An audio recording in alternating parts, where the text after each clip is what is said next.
CID వాళ్ళ చేత పంపించిన ప్రేమలేఖ మరొకటి అందింది.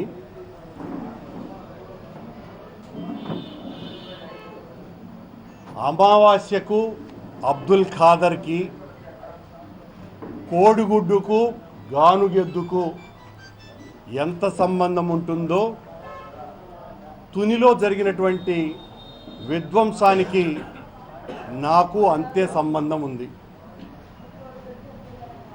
ఎవరో దుండగులు రైలును దగ్ధం చేస్తే చంద్రబాబు నాయుడు గారు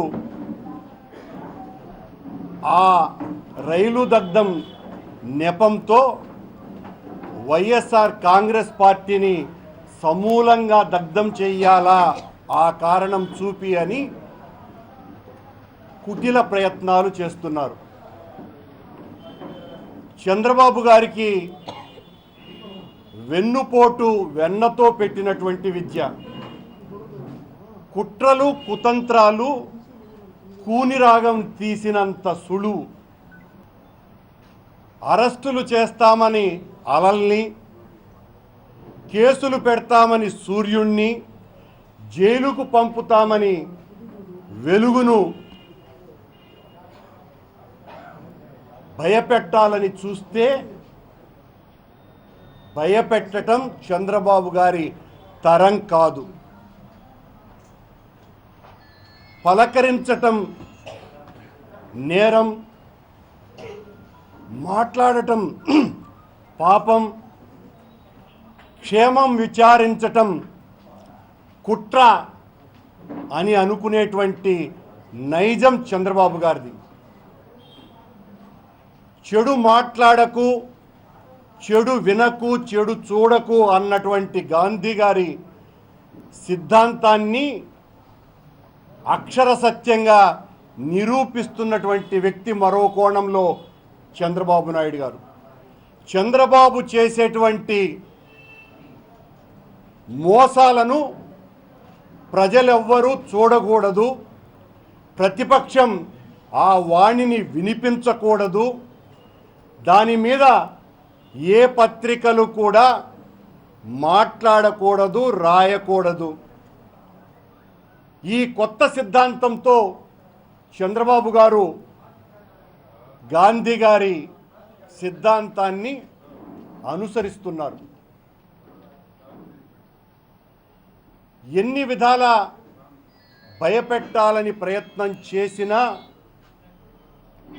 జరిగినటువంటి విధ్వంసంతో నాకు ఏ రకమైనటువంటి సంబంధము లేకపోయినా పదే పదే పిలిచి ఇబ్బందులకు గురి చేస్తే భయపడేటువంటి స్వభావం నాది కాదు.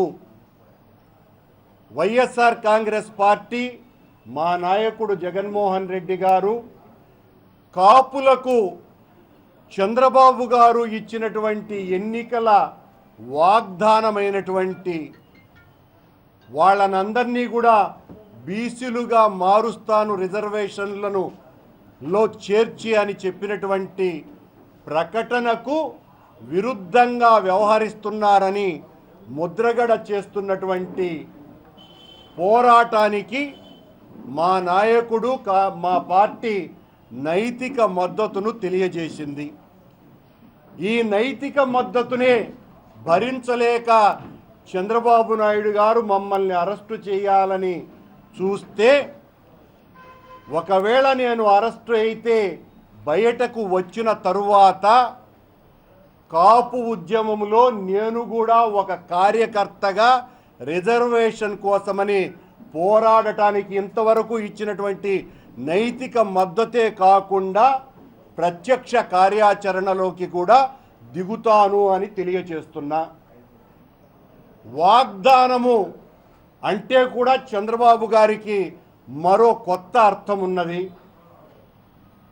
వాగ్దానం అన్నటువంటి మాట నిన్నటి పలుకు. వాక్కు దానం చేశాను కదా, ఇంకా మళ్ళా హామీలు నెరవేర్చవలసినటువంటి పని ఏమీ లేదు అన్నటువంటిది చంద్రబాబు థీరీ. ఇది చంద్రబాబు గారి నైజం. వాక్కు దానం చేసినట్టుగా ఆయన వాగ్దానం చేసినారు. ఆచరణలో ఏ రకమైనటువంటి ఎన్నికల హామీలను నెరవేర్చకుండా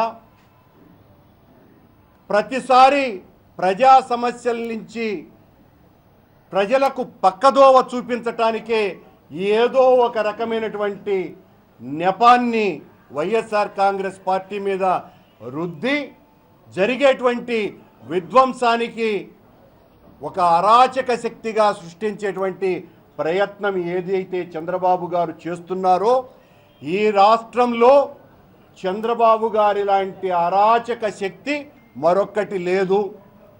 భారతదేశ రాజకీయాలలోనే చంద్రబాబు లాంటి పనికిమాలిన రాక్షస ప్రవృత్తి ఉన్నటువంటి రాజకీయ నాయకుడు లేడు.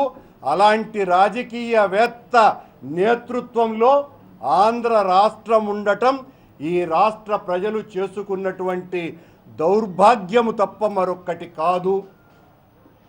ఆ రోజుల్లో భస్మాసురుడు ఉండేవాడు, దానికి మారుగా ఈ రోజున ఈ చంద్రాసురుడు మనల్ని పరిపాలిస్తున్నాడు.